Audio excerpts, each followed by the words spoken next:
Tangan wanita itu sedang mengaduk bubuk putih di dalam kantong plastik. Apa yang akan kamu lakukan jika dihadapkan dengan lahan kosong? Sebagian orang mungkin bingung, tapi dia punya ide brilian. Ia mulai menggali tanah menggunakan skop. Ia menggali dengan semangat membara. Dilupa kalau hari ini harus mengambil material batu kali di sungai. Ia segera pergi ke sungai. Dia mengumpulkan batu-batu kali sesuai bentuk dan ukuran yang dia inginkan. Setelah batu-batu itu terkumpul, ia menghubungi tetangganya untuk membantu mengangkut material batu ini ke lahan kosong tadi. Setelah semua batu kali ini memenuhi bak motor, lalu ia pergi menuju lahan kosong. Wanita ini mengarahkan driver untuk menjatuhkan batu-batu kali ini di pojokan lahan kosong. Kemudian wanita ini berterima kasih kepada tetangganya. Kemudian tetangganya itu langsung balik kanan bubar. Wanita ini kembali melanjutkan pekerjaannya. Ia mengambil beberapa papan kayu, kemudian mengukurnya. Setelah diukur, kemudian memotongnya dengan gergaji. Dengan terampil ia bekerja dan menikmati suasana pagi. Ia membuat pengunci cetakan beton dengan menggunakan batang kayu. Batang ini bertujuan agar cetakan kuat dan tidak mudah goyah. Setelah papan-papan kayu menjadi cetakan bekisting, ia melanjutkan membuat adonan beton dengan campuran pasir sungai dan semen. Ia mulai mengaduk adonan beton menggunakan skop. Ia menuangkan air secukupnya ke dalam adonan beton. Setelah menjadi adonan beton, dengan roda pengangkut ia mengangkat adonan beton menuju pondasi. Ia mulai menuangkan adonan beton. Dengan terampil ia mulai menyusun pondasi dengan batu kali. Ia menyusun batu kali membentuk persegi. Ia melakukannya berulang-ulang hingga batu-batu kali itu menjadi tinggi dan membentuk pondasi bangunan. Tanpa kenek, tukang dan arsitek, ia bisa melakukannya seorang diri. Tanpa rasa lelah, wanita ini kembali melanjutkan pekerjaannya. Ia mulai mengisi pondasi dengan tanah dan material batu menggunakan skop.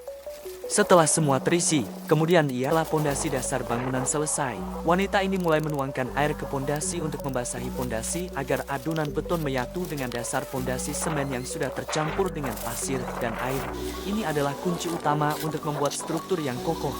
Kemudian, ia mulai memasang cetakan bekisting di atas pondasi batu yang sudah jadi. Inilah pondasi untuk dinding yang akan datang.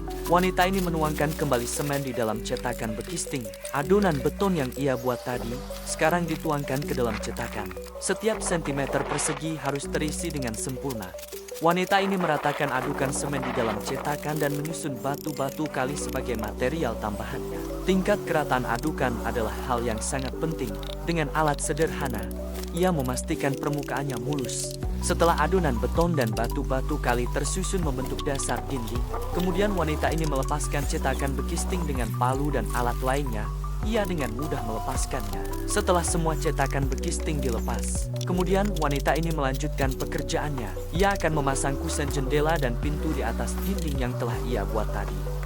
Dengan penuh dedikasi dan harapan, wanita ini akan membuat rumah impiannya di desa. Setelah kusen-kusen kayu jendela dan pintu terpasang, wanita itu mengangkat cetakan kayu ke atas untuk melanjutkan proses pembuatan dinding. Cetakan kayu ini akan menjadi bagian terpenting dari proyek ini. Kemudian wanita ini menambahkan beberapa batang besi ke dalam adonan beton. Ia menggunakan sendok semen untuk meratakan permukaan adonan beton. Kemudian wanita ini memaku balok-balok kayu untuk menyokong cetakan bekisting di atas dinding batu. Kemudian ia menyusun batu-batu kali dan melapisi dengan adonan semen. Ia melakukannya secara berulang hingga berbentuk menjadi dinding rumah. Kemudian setelah dinding rumah terpasang, wanita ini merapikan adukan semen dengan tangan. Ia membuat adukan semen untuk atap tower. Adukan ini akan menjadi perekat ajaib yang akan mengunci semuanya. Kemudian wanita ini melanjutkan pekerjaannya membuat balok-balok kayu untuk atap. Balok kayu ini adalah penyangga yang kuat untuk menahan atap. Ia lalu memulai memasang atap seng dengan terampil dan hati-hati. Wanita ini melakukannya seperti tukang-tukang profesional. Dengan mesin bor portable, wanita ini melubangi atap seng satu persatu untuk mengunci atap seng agar kuat dan tidak goyah ketika tertiup angin. Wanita ini dengan cekatan melakukan pekerjaannya. Satu demi satu material atap dipasang, dan atap rumah sudah mulai terlihat rapi. Kemudian ia melanjutkan membuat tiang bangunan pada teras rumah dengan menyusun batu-batu kali satu demi satu dan melapisinya dengan adonan beton. Tak hanya membuat tiang teras bangunan, wanita ini juga membuat dinding pagar rumah. Ia melakukannya dengan sangat terampil. Hari sudah mulai terik, matahari sudah berada tepat di atasnya. Dia tidak merasa lelah. Dengan semangat ia melanjutkan pekerjaannya. Kemudian setelah tiang teras bangunan dan dinding pagar selesai dibangun, ia mulai memasang besi holo di atas teras rumah. Dengan mesin las, ia merangkai besi holo yang membentuk atap persegi. Kemudian setelah rangkaian atap teras terpasang, ia melanjutkan pekerjaannya mengukur dan memotong lembaran seng lalu memasangnya ke atas atap teras. Ia sangat cekatan dan terampil.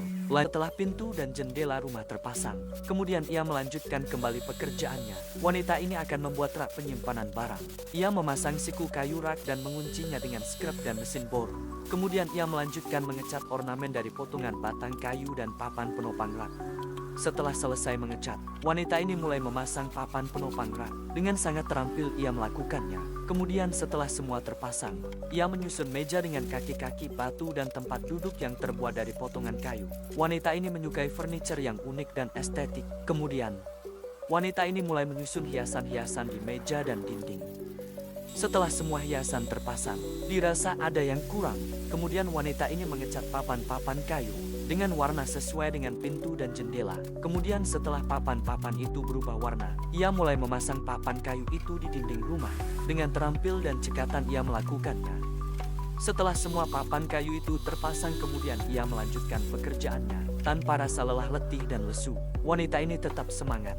Ia melanjutkan membuat rak untuk penyimpanan. Rak penyimpanan apa yang sedang dibuat? Mari kita lihat.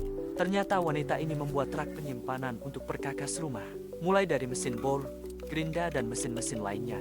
Akhirnya semua telah selesai dipasang. Kita nantikan lagi part selanjutnya.